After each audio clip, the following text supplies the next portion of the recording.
Thanks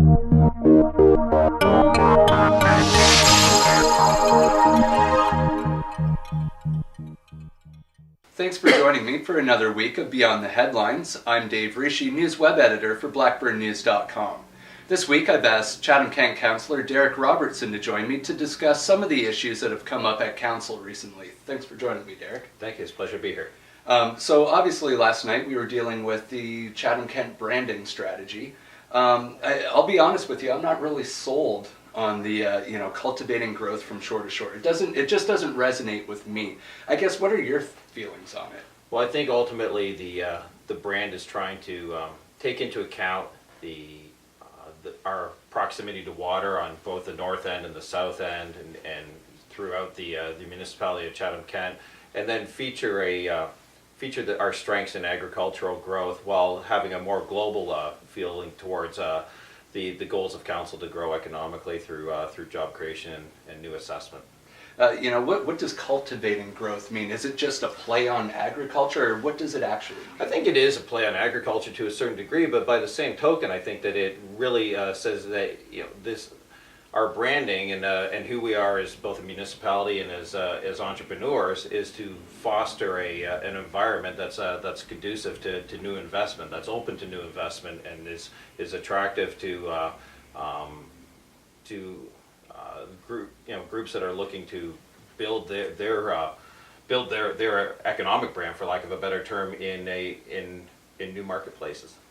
You mentioned the shore to shore playing off the water to the north and south. Are we utilizing our shorelines, or will this branding strategy hopefully put an emphasis to maybe build it a little more? I think that we're not utilizing our shorelines nearly enough. We have been working in that regard. In particular, I would say more on the south shore than the north or the central. I think if you go back to the recreational activity that we had on our water back 20 years ago, it certainly was far more significant than what we have today. But I think that this type of branding and the marketing that can go along with this branding is key to ensuring that we keep this forefront in our mind. Now, taking things in another direction, council has been sitting through some community development forums for the last little while. I guess these are different panels, and you hear different point of views on how you can grow the community, I guess, is the end result. What do you think of these? Are they working out? Are you getting anything from them? I think that we're gaining an awful lot of knowledge through them. I think it's good that we're able to reach out to the entrepreneurs in our community, to the people that can bring us new perspective from other communities, like we had from the former mayor of Sudbury, and from Gil Penalosa, who recently spoke to us about health and exercise, and in particular the active transportation routes, and how communities need to be developing them for their ongoing benefit. But the challenge, I feel, is that the audience that we're reaching out to are the same 15 to 35 people every week after week after week. And I think that maybe we ought to find a way of, for lack of a better term, rebranding our community development forums.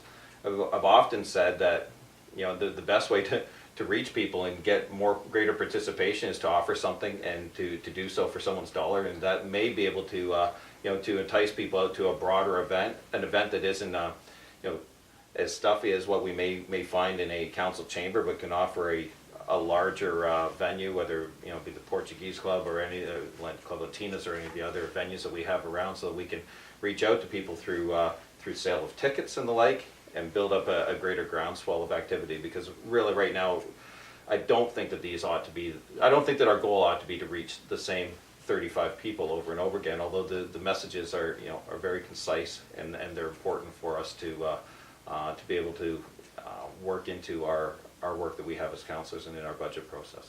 That being said, would you say you're disappointed with the lack of public participation in council meetings and these forums? I'm clearly disappointed in the way that we've been able to reach the public necessarily.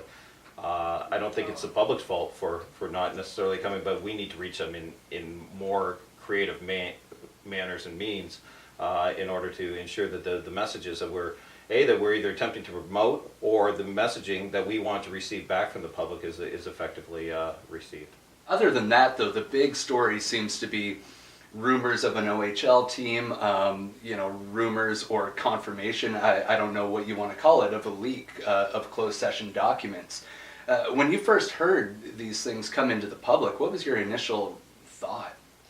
I think it's important whether it's whether it's an OHL franchise or whether it's economic development in any sphere, whether it be advanced manufacturing, technology, or the like. If we are having conversations with groups that can provide us positive economic spin-off in our community, that we as councillors ought to respect that economic development process, and we should clearly protect the public's interest in the sense of maintaining the information that is privy to us until such a time that we're able to be right out front of the open and make the decision. We don't make decisions behind the scenes. We make decisions out in the open in a transparent fashion. Obviously, as voters, we put trust in our city councilors to make these decisions, and some of it does happen behind closed doors to get the ball rolling, legal issues, that sort of thing. So, when you talk about public trust, I mean, how important is it for whoever would have leaked this document to, pay the price, I suppose? On my estimation, we've had lengthy conversations as a council regarding this, and certainly in my estimation, it's terribly important. We had recommendations that were placed in front of us that, would have allowed options for the quote-unquote guilty party to go behind closed doors and speak to our attorney and advise, and whereby the rest of council wouldn't receive that information. Now, how ironic is that we would have the individual that potentially leaks information is protected by confidentiality? I mean, it's completely absurd. I mean, these things ought to be done in a transparent, public manner. I supported the idea of appointing an integrity commissioner to ask us one simple question in a sworn statement: did you do it? And because I truly believe that many of us have designations in our professional lives that whereby we would have other repercussions, professional repercussions beyond what would be received as a council punitive damage, if you will. I think that would have, lack of a better term, would have potentially had the potential to bear the liar out of us. Right. All right. Well, thanks for joining me, Derek. Thanks. And thank you all for watching. I'll be back again next week with another look beyond the headlines.